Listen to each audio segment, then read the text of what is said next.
조갑제 TV 시청자 여러분 안녕하십니까? 2020년 11월 8일 새벽 1시 35분입니다. 한 10분 전에 CNN이 펜실베니아주 개표 상황에 근거해 가지고 제46대 미국 대통령 당선자로 조 바이든이 확정되었다고 발표를 했습니다. 제46대 미국 대통령 당선자 조 바이든이라고 부르기 시작을 했습니다. 이 소식을 전한 CNN 앵커맨의 첫 논평은 4년간의 악몽이 끝났다 였습니다. 4년간의 악몽이 끝났다. 4년간의 악몽이 끝났다. 지금 펜실베니아주의 개표 상황은 98%를 개표를 해가지고 트럼프가 49.1 그리고 바이든이 49.6%를 얻었습니다. 0.5%포인트 차인데 표수로는 34,414표 차이로 바이든이 이기고 있습니다. 아직 끝나지는 않았습니다.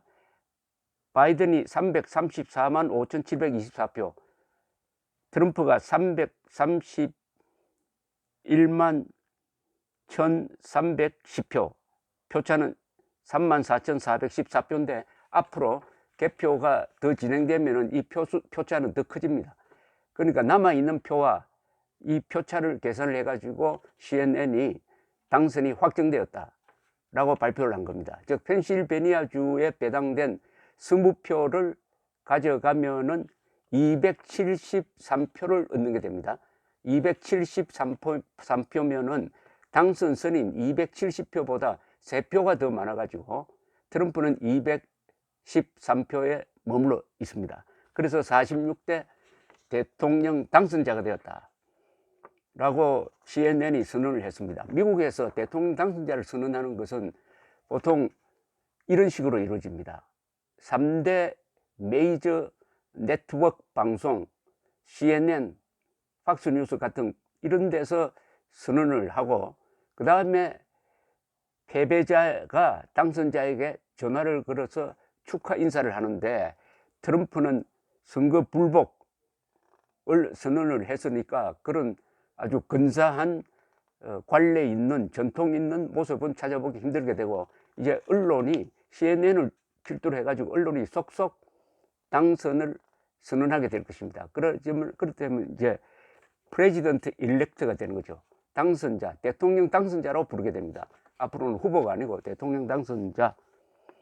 이렇게 해서 조 바이든 차기 대통령이 확정이 되었습니다. 물론 지금 다른 데서도 개표가 진행 중입니다.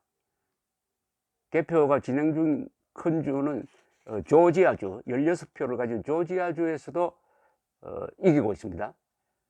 그리고 애리조나주에서도 이기고 있는데 이거는 트럼프가 추격을 하고 있습니다. 네바다주에서도 이기고 있습니다.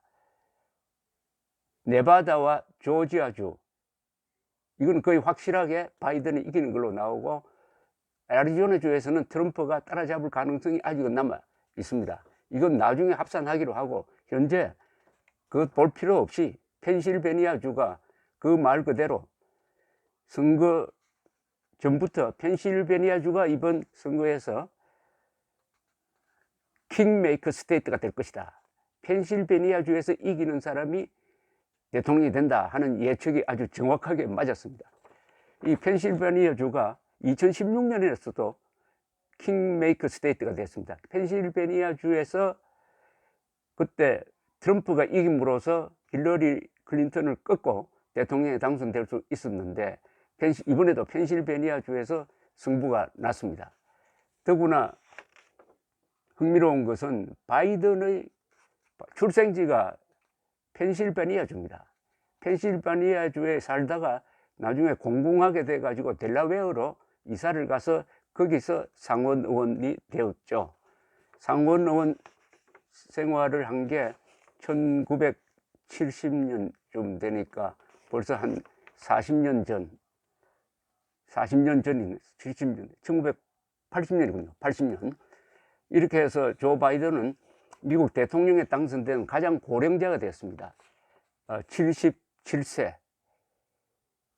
그리고 트럼프에 의해서 분열된 미국을 통합하는 의무를 지게 되었습니다. 트럼프가 거짓 선동으로 또 증오심을 유발하고 해가지고 미국을 인종별로, 계층별로, 그리고 민주당이냐 공화당이냐로 산산조각 낸 것을 바이든이 통합을 하고, 또 그리고 가장 중요한 미국의 세계적 위치를 다시 회복하는 임무를 맡게 되었습니다. 미국이 자유민의 등대라는 그런 역사적 세계적 임무가 있는데 트럼프는 그것을 포기했습니다. 동맹을 아주 무시했습니다. 다시 조 바이든이 들어서서 한미일 동맹을 강화를 하고, 그 다음에 나토를 강화를 하고, 그 다음에 기후협약에 같이 들어가 가지고 지금 인류 최대의 문제인 이 지구온난화에 대해서도 미국이 중요한 역할을 해야 될 것이고, 중국에 대해서는 지금과 같은 강경한 정책을 펼 수밖에 없다고 합니다. 등등 이렇게 해서 미국의 재생이라고 할까요? 재생을 책임지게 되었고, 이렇게 됨으로써 한반도에도 크나큰 영향을 주게 되었습니다. 이제 간단하게 이야기하면은 비핵화 사기극은 끝장났습니다.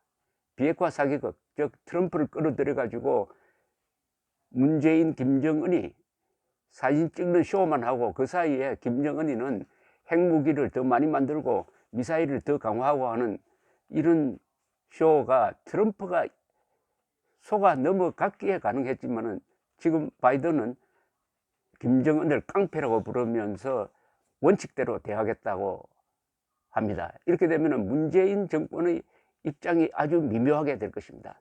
문재인 정권이 이제 미국이냐 중국이냐 사이에서 고민하게 될 것입니다. 사실은 고민할 필요가 없죠. 한미일 동맹이니까. 한미일 동맹은 가치 동맹이기도 합니다. 자유민주주의와 시장경제와 법치주의와 국제적 규범을 지키는 가치 동맹인 한미일 동맹을 강화하는 수밖에 없습니다. 그렇다고 중국하고 뭐 적대하라는 건 아니죠. 중심은 확실하게 잡아야 되죠.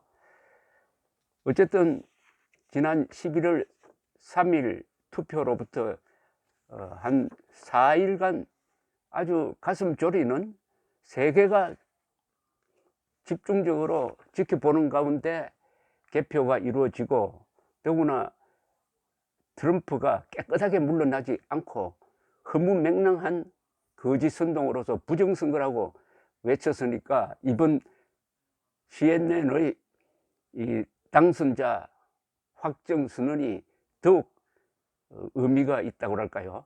충격적이라고 할까? 감격적이기도 합니다. 앞으로 어떻게 될 거냐? 그거는 미국인들, 그리고 미국의 민주주의 제도가 결정할 것입니다. 조 바이든이 계속 이야기하는 대로 민주주의는 실수를 견딘다. calm and patience. 조용하게, 그리고 끈질기게. 그러면서 항상 이야기하는 게, 민주당 후보로 당선되지만 전체 미국인의 대통령으로서 일을 하겠다. 정치라는 것은 전쟁이 아니고 국가의 일을 하는 것이고, 그것은 문제를 해결하고 정의를 구현하는 것이다. 이런 이야기를 했으니까 미국도 이제는 좀 정상화되는 길로 갈 것이라고 생각합니다. 무엇보다도 트럼프가 끼친 가장 큰 해악은 거짓말입니다.